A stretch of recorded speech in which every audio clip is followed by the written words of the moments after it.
ముఖాలు కనబడవేమో, అందరు గట్టిగా ఆమెనాని వచ్చా. అయినా సరే చక్కగా మీరు వాక్యం వింటారని నమ్మకంతో ముందుకు సాగుతున్నాం. అందరూ చక్కగా వాక్యం వింటానని వాళ్ళు చేయబోయి కొంచెండి చెబుతా. హల్లెలూయా. పిల్లరా, ఈ చదవబడిన వాక్య భాగంలో నుంచి నేను ఒక చిన్న అంశాన్ని తీసుకున్నాను. అదేమిటంటే ఎత్తబాటు గడియ అన్నాడు. అందరూ నోటితో గట్టిగా చెప్పాలి. ఎత్తబాటు గడియ లేక ఎత్తబడే సమయం. పిల్లరా, ఈ రోజున మనమందరం కూడా ఎక్కడున్నాము అంటే ఎత్తబడే సమయంలో ఉన్నాం. ప్రభు దగ్గరికి వెళ్ళిపోయే రోజుల్లో మనం ఉన్నాం. సుమారు మనకి దేవుడు 2000 సంవత్సరాల కాలాన్ని మనకి ఇచ్చాడు. ఇప్పుడు సంఘాన్ని ఆయన ప్రారంభించి ఆయన భూమి మీదకు దిగవచ్చి సుమారుగా 2025 సంవత్సరాల దగ్గర పడ్డది. ఇప్పుడు లెక్కల ప్రకారంగా మనం చూస్తే 7 సంఘకాలాలలో నుంచి చివరి సంఘకాలంలో ఎత్తబడే వధువు కాలంలో మనం ఉన్నాం. మొదటి సంఘకాలం ఎఫెసులో మనం లేము, స్ముర్నాలో లేము, పెర్గెమలో లేము. 3వ సంఘకాలం 4వ సంఘకాలంలో లేము, 5వ సంఘకాలంలో లేము, 6వ సంఘకాలంలో లేము. మనము 7వ సంఘకాలంలో ఉన్నాము. 7వ సంఘకాలములోనే వధువు మధ్యాకాశానికి ఎత్తబడనన్నది. చప్పలు కొట్టండి అందరు గట్టిగా చెబుతా. హల్లెలూయా. ఎందుకనగా పాత నిబంధన కాలంలో ఆదాము దగ్గర నుంచి హానోకు 7వ వాడు. ఆదాము ఎత్తబడలేదు, తర్వాత వచ్చిన ఆయన ఎత్తబడలేదు, తర్వాత వచ్చిన ఆయన ఎత్తబడలేదు, తర్వాత వచ్చిన 5వ వాడు ఎత్తబడలేదు, 6వ వాడు ఎత్తబడలేదు. ఆదాము దగ్గర నుంచి 7వ వాడైనా హానోకు దేవుని దగ్గరికి నడిచి వెళ్ళిపోయాడు. కొంచెం చప్పలు కొట్టి దేవుని స్తోత్రం చెబుతాం.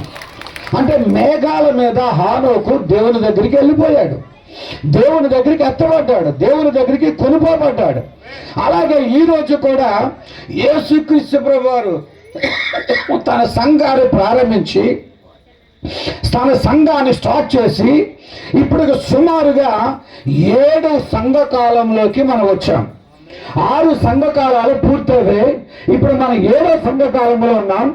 7వ వాడైన హానోకు ప్రభు దగ్గరికి వెళ్ళిపోయినట్లుగా 7వ సంఘకాలంలో ఉన్న మనం, వధువు కాలంలో ఉన్న మనం ప్రభు దగ్గరికి ఎత్తబడనై ఉన్నాము, ప్రభు దగ్గరికి కొనుక్కోబడనై ఉన్నాము. కొంచెం ఆమె చెప్పగలగాల చెబుతా. హల్లెలూయా. మధ్యాకాశంలో ప్రభు దగ్గరికి వెళ్ళిపోయే గడిలో ఉన్నాము. ఈ చివరి దినాలు, ఈ అంత్యకాలము, ఈ చివరి క్షణాలలో మన జీవితం అంతా ఈరోజు ప్రభుని యేసుక్రీస్తుకు సమర్పించుకొని ప్రభుని యేసుక్రీస్తు ద్వారా సంపూర్ణ పరిశుద్ధులుగా చేయబడి ప్రభు దగ్గరికి మేఘాల మీద వెళ్ళిపోయే గడిలో మనం ఉన్నాము. మన కోసం కొత్త నిబంధన పరిశుద్ధులు అందరూ కూడా ఎదురు చూస్తూ ఉన్నారు. ఎప్పుడు చివరి వధువు రెడీ అవుతుందా, చివరి గొర్రెపిల్ల ఎప్పుడు రెడీ అవుతారా, ఎప్పుడు మనుషులు పరిపూర్ణులు అవుతారా, సంపూర్ణులు అవుతారా, అగ్నిబాప్తిస్మం పొందుతారని మన కోసం మనకంటే ముందున్న పరిశుద్ధులు ఎదురు చూస్తూ ఉన్నారు. కనుక ఈరోజు నీవు నేను కూడా రెడీ కావాల్సింది దేనికి అంటే ప్రభు యొక్క ఎత్తబాటుగా రెడీ అవ్వాలా. కొంచెం గట్టిగా అనాలా. దేవునికి మహిమ కలుగుని కాక. మీరు రెడీ అవ్వాలనే ఉద్దేశంతోనే, మీరు ఎత్తబడాలనే ఉద్దేశంతోనే, మీరు మహిమ మేఘాల మీద ఉండాలనే ఉద్దేశంతోనే ఆ పరిశుద్ధులతో పాటుగా మీరు కూడా పరిశుద్ధులవి ఆ ప్రభురాజ్యంలో ఉండాలనే ఉద్దేశంతోనే దైవజనం మన కోసం కోటను ఏర్పాటు చేశారు. చెబుదా. హల్లెలూయా. ఏదో మన అందరం కూడా ఏదో భోజనం చేసి సరదా చేసి సంతోషంగా ఉండి వెళ్ళిపోవాలనే ప్రధాన ఉద్దేశం కాదు. అది తప్పనిసరిగా మనం చెయ్యాలా. కానీ దానికంటే ప్రధానమైన ఉద్దేశం ఏంటంటే ఆయన మధ్యాకాశానికి వస్తున్నాడు కనుక మనము మధ్యాకాశానికి వెళ్ళాలా, మనము కూడా మేఘాల మీదకి వెళ్ళాలా, మనము కూడా ప్రభువుని కలుసుకోవాలా. చేయి కనబడొచ్చు కదా, చేపైకి తల్లులు చెప్పొచ్చు కదా. ఎంతమంది స్వరం ఎత్తి చెప్పగలుగుతారు? చెయ్యండి, విందులు చేయండి, నేను వద్దంటలేదు. కొత్త మాటలు కట్టుకోనండి, వద్దంటలేదు. ఆర్భాటం చేసుకోండి, వద్దంటలేదు. ఏదేదో కార్యక్రమాలు చక్కబెట్టండి, వద్దంటలేదు. కానీ వాటికంటే అతి ముఖ్యమైనది ఏమై ఉన్నదంటే ప్రభు రాకడ కోసం రెడీ అవ్వటం, ప్రభు ఎత్తబాటు కోసం రెడీ అవ్వటం. మనం ఇలాగే ఉంటే, మనం ఈ భక్తితోనే సాగితే, ఈ విశ్వాసంతోనే సాగితే, ఇలాగే మనం ఉంటే మధ్యాకాశానికి మనం వెళ్ళలేము. మన మధ్యాకాశానికి వెళ్ళాలంటే పరిశుద్ధులు కావాలా. పరిపూర్ణులు కావాలా? ఆ స్వరంలోకి వచ్చే గట్టిగా మనము సంపూర్ణులు కావాలా? మనము పరిపూర్ణులు కావాలా? అందరిలాగే మనము, అందరిలాగే మన జీవితాలు, అందరిలాగే మన బతుకులు లోకస్తుల వలె, అన్యుల వలె, ఆయా శాఖల వారి వలె మనము కూడా ఉండటం వలన ఏ ప్రయోజనం లేదు. కానీ ఆయన త్వరగా రానయ్యున్నాడు. ఆయన వచ్చి చేసే పని ఏమిటంటే వధువా పైకి రా అంటాడు, పరిశుద్ధులారా పైకి రండి అంటాడు, మహిమ మేఘం మీదకి రండి అంటాడు. ఆ మహిమ మేఘాల మీదకి ఎత్తబడే గడియ ఇదే, కొనుపోబడే గడియ ఇదే. మన ప్రవక్త అంటాడు కదా, ఒక ఇల్లు కట్టుకునే వ్యక్తిని చూసి, అయ్యలారా మీరు ఇల్లు కట్టుకోవటానికి నేనే వ్యతిరేకం కాదు, చక్కగా మంచి ఇల్లులు కట్టుకోండి. మీకు సదుపాయం కలిగినంతగా 1,00,000 ఎడతారో, 10 లక్షలు ఎడతారో, 20 లక్షలు ఎడతారో మీరు చక్కగా గృహాన్ని కట్టుకోండి, ఆ గృహంలో నివసించండి. ఎంత చక్కటి సదుపాయవంతమైన గదులు కట్టుకుంటారో కట్టుకోనండి, బాత్రూములు అందులో పెట్టుకోండి, వెయిటింగ్ రూములు అందులో పెట్టుకోండి. కోట్లాది రూపాయలతో మీరు గృహాలు కట్టుకోండి, ఆ గృహంలో మీరు నివసించండి. కానీ ఆ గృహము కంటే దేవుడు నివసించే గృహంగా మీరు కట్టబడండి. చెప్పలు కొట్టవచ్చా?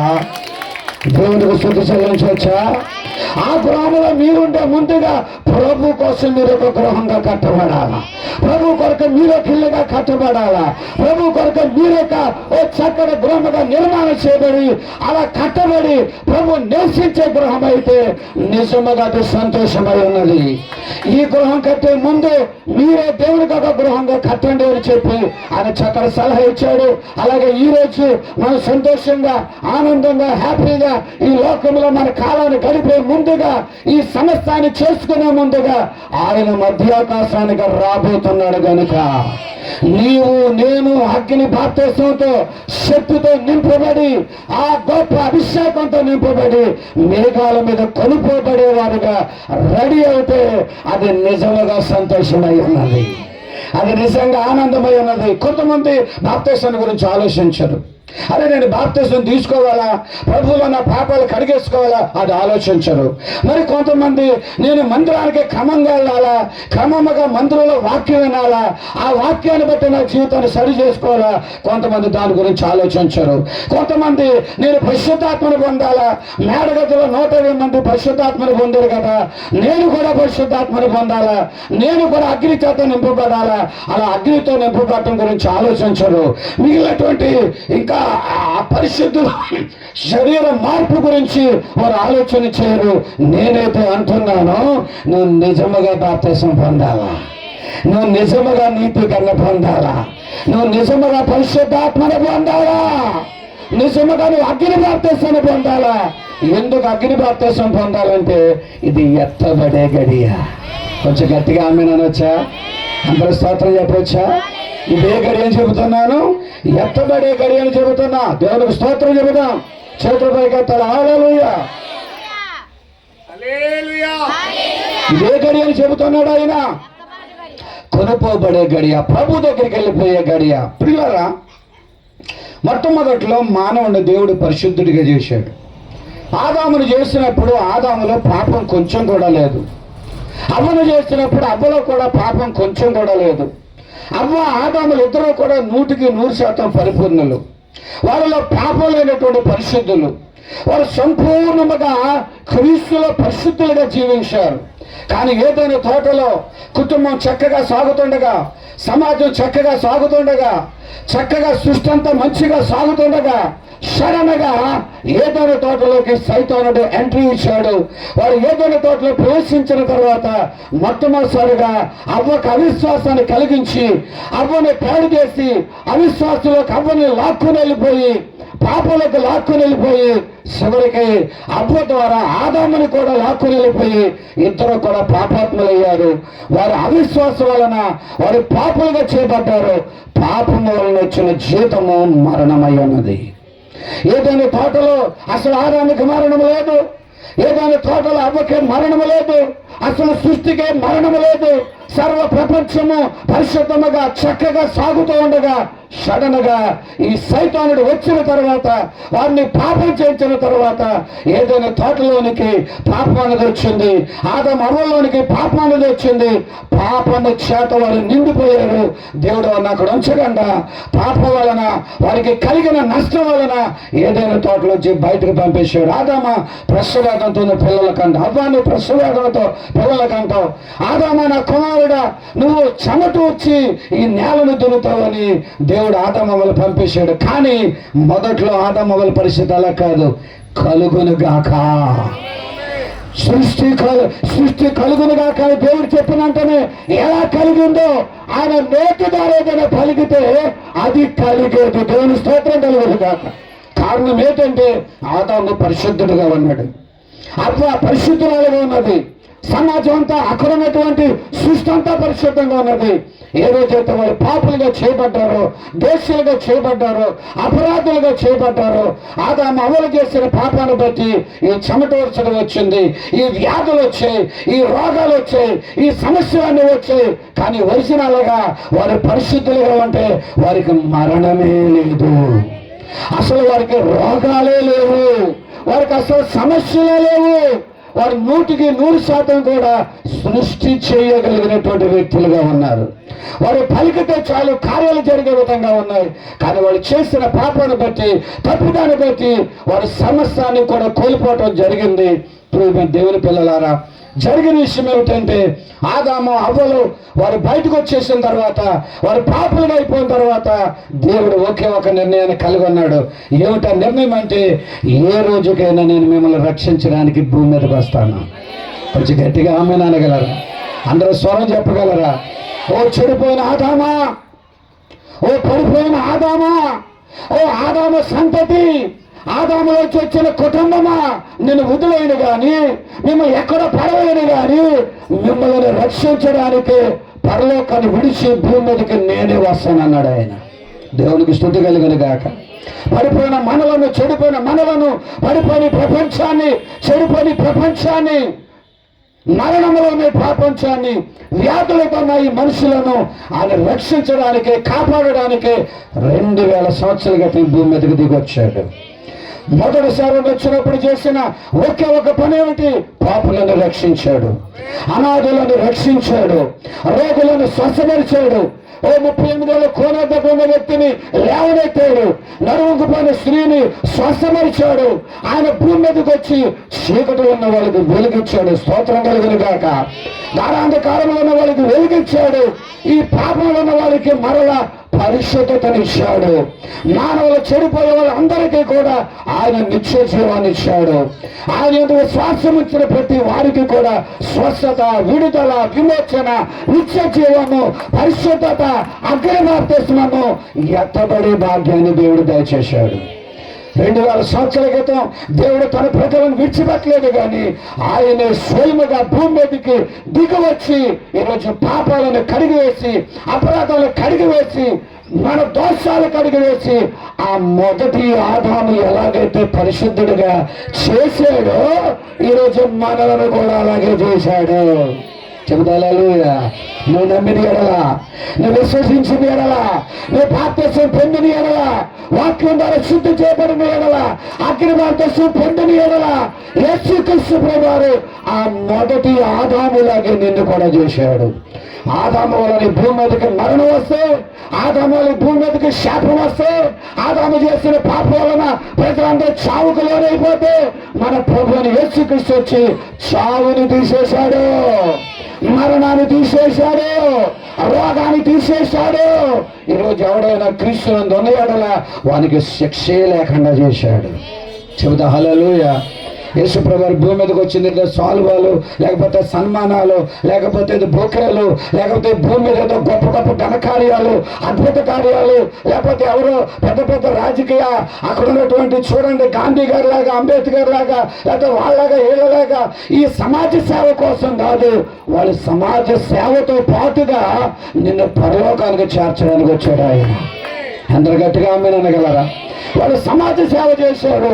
నేను పాపాలను కడిగి, నీ దోషాలు కడిగి, నీ అపరాధాలు కడిగి నిన్ను శుద్ధిని చేసి మొదటి ఆదాములాగే నిన్ను పరిశుద్ధిని చేసి మహిమా మేఘాల మీద తీసుకెళ్ళడానికి రెండోసారి రాబోతా ఉన్నాడు ఆయన. ఇష్టపడే వాళ్ళందరూ ఆమేన్ అనగలరా? చెబుదా హల్లెలూయా. రక్తం కార్చాడా? కొంచెం గట్టిగా చెప్పండి. మన కోసం సిలువ భరించాడా? మన కోసం అవమానాలు భరించాడా? మన కోసం నిందలు భరించాడా? గట్టిగా చెప్పగలడు. దేవ స్తోత్రం చెబుదాం. చెబుదా హల్లెలూయా. ఓ దేవుని పిల్లలారా, నేను ఒకరిని గౌరవించడం, ఒకరు సన్మానించడం తప్పు అనేది నా ఉద్దేశం కాదు. కానీ యేసు ప్రభు ఎవరి కోసం రాలేదు కానీ నీ కోసమే వచ్చాడు ఆయన. నీ దోషాలు కరగడానికి వచ్చాడు ఆయన. నీ అపరాధాలు కరగడానికి వచ్చాడు ఆయన. మొదటిలో ఆదాము ఎంత పరిశుద్ధులుగా ఉన్నాడో అంత పరిశుద్ధులు చేయడానికి మరలా వచ్చాడు. చెబుతా హల్లెలూయా. కన్న తర్వాత మన తల్లిదండ్రులు కూడా సరిగా పట్టించుకునే రోజుల్లో ఉన్నాం. కన్న తర్వాత తల్లిదండ్రులు కూడా మనం పట్టించుకునే రోజుల్లో మనం ఉన్నాం. సమాజంలో అన్నదమ్ములు ఆప్యాయత అనురాగాలు బద్దలైపోయిన రోజుల్లో మనం ఉన్నాం. కానీ పాపులమని, నీచులమని, చెడిపోయామని, పడిపోయామని, పాపంలో ఉన్నామని, మన పాపంలో ఉంటే మన అగ్నికాలతో అయిపోతామని ఆయనే మన మీద జాలిపడ్డాడు. ఆయనే మన మీద కనికరపడ్డాడు. 2000 సంవత్సరాల క్రితం ఆయన భూమి మీదకి వచ్చి ఆయన చేసిన పని ఏంటి? నీకోసం నా కోసం చనిపోయాడు. నీకోసం నా కోసం రక్తం కార్చాడు. నీకోసం నా కోసం అవమానాలు భరించాడు. నీకోసం నా కోసం త్యాగం చేశాడు. ఇప్పుడు ఆయన చేసిన త్యాగం వలన, ఆయన విశ్వాసం ఉంచడం వలన 2 చేతులు పైకెత్తాలా, మనమందరం పరిశుద్ధులు కావడానికి అవకాశం వచ్చింది. చెబుదా హల్లెలూయా. క్రీస్తునందున్న వాడికి శిక్ష లేకుండా చేశాడు ఆయన. క్రీస్తునందున్న వాడికి మరణం లేకుండా చేశాడు ఆయన. క్రీస్తునందున్న వాడికి ఏ విధమైన హాని లేకుండా చేశాడు ఆయన. ఎంతమంది ప్రభు అయిన యేసు క్రీస్తులోకి మనసారా రావడానికి ఇష్టపడతారు? చేతులబాగా తల్లి అనగలరా? అగ్ని బాప్తిసం పొందడానికి ఎంతమంది రెడీగా ఉన్నారు? చేపగా ఆమేన్ అనగలరా? పరిశుద్ధాత్మ బాప్తిసం కోసం రెడీ అవుతారా? రెండో రాకడ కోసం రెడీ అవుతారా? నేను చెబుతున్నాను, ఇది ఎత్తబడే గడియా. ఇది ప్రభు దగ్గరికి వెళ్ళే గడియా. It's the last churches. ఈ చివరి దినాలలో, చివరి కాలంలో నీ ఆశ ఒకటే ఉండాలా. ఏ విధము చేతనైనా నేను పరిశుద్ధాత్మ పొందాలా, నేను అగ్ని బాప్తిసం పొందాలా, నేను ఎత్తబడిలోకి వెళ్ళాలా, ఆ పరిస్థితులతో పాటు నేను కూడా ఉండాలా. హల్లెలూయా. చెబుతా హల్లెలూయా. ఈ టైంలోనే సైతాను కూడా విస్తారమైన పనులు, విస్తారమైన కార్యక్రమాలు, రోజు ఫంక్షన్లే, 2 రోజులకు ఒకసారి కార్యక్రమాలే, రోజు ప్రయాణాలే, రోజు ఊరి ప్రయాణాలే, ఆదివారం శుక్రవారం దేవుని మందిరంలో గడపడానికి బదులుగా సైతాను కూడా నిన్ను రాజకీయంలోకి, నిన్ను వాక్యంలోకి, నిన్ను సినిమాలోనికి, నీ సెల్ ఫోన్లోనికి, నేను పాపంలోనికి పడవేసి ఈరోజు ఆ ఎత్తబడే గడియను మర్చిపోయేలా చేసింది. దాన్ని వదిలిపెట్టేలా చేసింది. 365 రోజుల్లోనూ సుమారుగా అందులో సగం రోజులు ఆ సెల్ ఫోన్కే సమయం అయిపోతుంది. మిగిలిన టీవీలకే సమయం అయిపోతుంది. మిగిలిన కార్యక్రమాలకే సమయం అయిపోతుంది. నేను విడిచిపెట్టమని, వాటిని పక్కన పెట్టమని, ఎత్తబడే గడియను దృష్టిలో పెట్టుకుని రాకడ వరకు రెడీ అవ్వమని హెచ్చరిస్తున్నాను. అందరూ ఆమేన్ అనగలరా? అందరూ స్తోత్రం చెప్పగలరా? చెబుదా హల్లెలూయా. అందరూ ఆమేన్ అనగలరా? ప్రాఫెట్ విలియం బ్రన్హామ్ గారు ఒక చిన్న దృష్టాంతం అని చెప్పాడు. దాన్ని చెప్పినారు, నేను ముగించేస్తాను. జపాన్ దేశంలో సడన్గా ఆర్మీ వాళ్ళకి ఒక వార్త వినబడ్డది.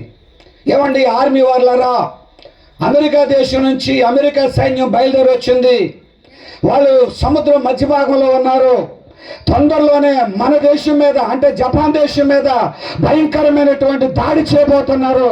అయ్యా మీరు అందరూ అప్రమత్తం కండి, రెడీ అవ్వండి అయ్యా అని చెప్పేసి అంటే జపాన్ వాళ్ళు అన్నారట, అమెరికా సైన్యం మమ్మల్ని ఏం చేస్తుంది, వస్తే 1 నిమిషంలో హతమార్చేస్తామని తాగేసి అందరూ పడుకున్నారట. కొంతమంది అమ్మ డ్యాన్సుల్లో ఉన్నారట, కొంతమంది అమ్మాయిల గదుల్లో ఉన్నారట. అసలు సైనికుడు అంటే కాపలాదారుడై ఉన్నాడు. వాడు కాపలా కాయడానికి బదులుగా అమెరికా సైన్యం మమ్మల్ని ఏం చేస్తుంది, వాళ్ళే మమ్మల్ని ఏం చేస్తారు, వాడొచ్చి మమ్మల్ని ఏం చూపిస్తాడు, ఇలాగేం చేస్తాడు, వాడేం చేస్తాడు అని చెప్పి ఎంత నిర్లక్ష్యంగా ఉన్నారు అంటే అంత భయంకరమైన నిర్లక్ష్యంగా ఉన్నారు. సడన్ గా అమెరికా సైన్యం రావడం జరిగింది, జపాన్ సైన్యం మీద పడడం జరిగింది. అప్రమత్తంగా లేని నిద్రమత్తులో ఉన్న తప్పుడు పనులు చేస్తున్న జపాన్ సైన్యాన్ని తుత్తినీలుగా చేసి వారందరినీ హతమార్చి చివరికి ఆ ప్రాంతాన్ని వశపరచుకోవడం జరిగింది. ప్రాఫెట్ ఏమంటున్నాడంటే ఎందుకు వాళ్ళు ఓడిపోయారంటే వారి నిర్లక్ష్యం, ఎందుకు వాళ్ళు అలాగ అతులైపోయారంటే వారి యొక్క కాలక్షేపం, ఎందుకు అలాగైపోయారంటే వారి బద్ధకం. నేను చెబుతున్న దేవుని పిల్లలారా, ఇది బద్ధకము కొండే గడియ కాదు, ఇది ఇష్టానుసారంగా నడిచే గడియ కాదు. తెస్సలోనికయులకు రాసిన పత్రిక 5వ అధ్యాయములో సహోదరులారా, ఇతరులలో మనము మత్తుగా ఉండడానికి వీలు లేదు. మోకాళ్ళ ప్రార్థనతో చెప్పులు కొట్టే చంద్రుడు కూడా విజ్ఞాపన ప్రార్థనతో ఉండాలా, కన్నీటి ప్రార్థనతో ఉండాలా, సేవకులు వదలకుండా ఉండాలా, మందిరాన్ని కలిపడి ఉండాలా. నీకు ఎత్తబడాలని ఆశ ఉంటే, కొనుకోబడాలని ఆశ ఉంటే, ప్రభు రాజ్యాన్ని పొందాలని ఆశ ఉంటే నీ కార్యక్రమాలు కట్ చేసి మందిరంలో గడపడానికి ప్రయత్నించేయండి. చెబుతా హల్లెలూయా. ఈ కార్యక్రమాలు కట్ చేసి మోకాళ్ళ మీద 7 ముద్రలు చదవడానికి ప్రయత్నం చేయండి. నువ్వు ఎత్తబడాలని ఆశ ఉంటే, ప్రభు దగ్గరికి వెళ్ళాలని ఆశ ఉంటే కన్నీటి ప్రార్థన నేర్చుకోండి, విజ్ఞాపన ప్రార్థన నేర్చుకోండి. కార్యక్రమాలు కాదు, ఏదో కాదు, ఇవన్నీ ఇక్కడ ఉంటే ఎత్తబడే నీవు పరిశుద్ధాత్మని పొందితే ప్రభు దగ్గరికి వెళ్ళిపోతావు. ఈ భూమి ఆకాశం శ్రమల్లోకి వెళ్ళిపోతుంది, ఈ భూమి ఆకాశం మహావ్యాధంలోకి వెళ్ళిపోతుంది. ఎత్తబడిన వారు ప్రభుతో పాటుగా ఆనందంగా ఉంటారు. నేను చెబుతున్నాను, దిస్ ఈస్ ద ర్యాప్చరింగ్ టైం. ఇది ఎత్తబడే సమయము, ఇది కొనుక్కోబడే సమయము. ఇక్కడ బైబిల్లో రాశాడు, దొంగ ఏ గడియలో వస్తాడో మీకు తెలియదు కనుక మెలకుకుండా అన్నాడు. అందరు గట్టిగా ఆమె అనగలరు. ప్రభు కూడా అన్నాడు కదా, నేను దొంగ వచ్చినట్లే వస్తాను అన్నాడు. దొంగలకు వస్తాను అనలేదైనా, అందరూ అన్నాడు గట్టిగా. నేను దొంగ వచ్చినట్లుగా, దొంగలకు వస్తాను, దొంగ వచ్చినట్లుగా వస్తాను అన్నాడు ఆయన. దొంగ ఎప్పుడు వస్తాడు, దొంగతనం చేయడానికి వస్తాడు. కానీ ఎలాంటి బట్టిగా వస్తాడు, చాలా విలువైన వస్తువులు పట్టుకెళ్తాడు. అందరూ ఆమె అనగలరు. మన వాకలు వదిలేసిన రుబ్బు రోల్ని ఎట్టుకున్నట్టుకెళ్తాడా? అసలు మోతాడా? దాని జోలికి వెళ్తాడా? రుబ్రోలు ఎట్టుకెళ్ళడానికి వస్తాడా? ఆ పక్కన వదిలేసినటువంటి అదేదో 2 కుర్చీలు అట్టి పట్టుకెళ్ళడానికి వస్తాడా? దొంగ చాలా విలువైన వస్తువులు పట్టుకెళ్తాడు. ఇంట్లో ఉన్న నెక్లెస్, బండారము, వజ్రాలు, 500 కాగితాలు, కట్టలు, చాలా విలువలు, వాల్యుబుల్ మెటీరియల్స్ అతను పట్టుకొని వెళ్ళిపోతాడు. ఈరోజు నేనంటున్నాను కదా, మన ప్రభు వచ్చేది విలువైన వారి కోసం వస్తున్నాడు ఆయన. పరిశుద్ధాత్మ పొందిన వారి కోసం వస్తున్నాడు ఆయన. ఇంకా తాగుతా, ఇంకా తూగుతా, ఇంకా చీకటి కార్యాలు చేస్తా, ఈయన భార్యను వాడు, వాడి భార్యను వీడు, వాడి దాన్ని దీన్ని, ఈ దాన్ని అక్రమాలు చేసేవాళ్ళు కాదు. అగ్ని బాప్తిసం పొందిన వారిని తీసుకెళ్ళడానికి ఆయన మధ్యాకాశానికి వస్తున్నాడు. హల్లెలూయా. పాపాలు మానుకొని, అక్రమాలు మానుకొని, దౌర్జన్యాలు మానుకొని, చీకటి కార్యాలు వదిలి పెట్టుకొని వాక్యములో, సేవకునితో, లేఖనాలతో తిరిగి జీవించి చక్కగా ఉండగలిగే దేవుని పరిశుద్ధులను మధ్యాకాశాన్ని తీసుకెళ్ళడానికి ప్రభు త్వరగా వస్తున్నాడు. He comes first time reading the church. ఆయన మొదటిసారి వచ్చి సంఘాన్ని విడుదల చేశాడు. 2000 సంవత్సరాల క్రితం సంఘం కోసం రక్తాన్ని కార్చాడు, సంఘాన్ని విమోచించాడు, వాళ్ళ కోసం శ్రమలు పడ్డాడు, సంఘం కోసం అవమానాలు భరించాడు, నిందలు భరించాడు. ఆ సంఘం కోసమే ఆదాము చేసిన పాపాన్ని తీసేసి మన పరిశుద్ధులుగా చేయాలని 2000 సంవత్సరాల క్రితం వచ్చాడు. ఆయన వచ్చి రక్తం కార్చి మళ్ళీ పరిశుద్ధులుగా, నీతిమంతులుగా చేసి ఆయన వెళ్ళిపోయాడు. ఇప్పుడు రెండోసారి ఎందుకు వస్తున్నాడంటే రక్తముతో కడగబడి పరిశుద్ధులైన వారిని మధ్యాకాశాన్ని తీసుకెళ్ళడానికి వస్తున్నాడు. చెబుదా హల్లెలూయా. ఆ గడియ ఇదే, ఆ సమయం ఇదే, ఆ ర్యాప్చరింగ్ టైం ఇదే, ఆ ఎత్తబడే గడే ఇదే. ఇంకా నేను ఈ సమయాన్ని దీనికి దానికి కేటాయించుకో తమ్ముడు, దీనికి దానికి కేటాయించొద్దమ్మా చెల్లమ్మా, దీనికి దానికి కేటాయించొద్దు నా సోదరి సోదరులారా. మీకు ఏదైనా సమయం దొరికితే 1 గంట సేపు ప్రార్థన చేయడానికి, 2 గంటల సేపు బైబిల్ చదవడానికి, 3 గంటల సమయమే వర్తమానం చదవడానికి గట్టిగా ఆమేన్ అనగలరా? చెబుదా హల్లెలూయా. సమయం అంతా వ్యర్థమైన దాన్ని గడిపేస్తున్నారు, సమయం అంతా డబ్బు సంపాదన కోసం గడిపేస్తున్నారు, సమయం అంతా లోక కార్యక్రమాల కోసం గడిపేస్తున్నారు. వధువు అయితే కొంచెం చేపైకి ఎత్తగలరు. నువ్వే వధువు అయితే, నీవే ఎత్తబడేదానికి ఇష్టపడితే నీ జీవితాన్ని మార్చుకో, నీ బ్రతుకుని చక్కబెట్టుకో. సేవకుడు చెప్పిన వాక్యాలు నీ జీవితానికి మార్గదర్శకాలు అవ్వాలి.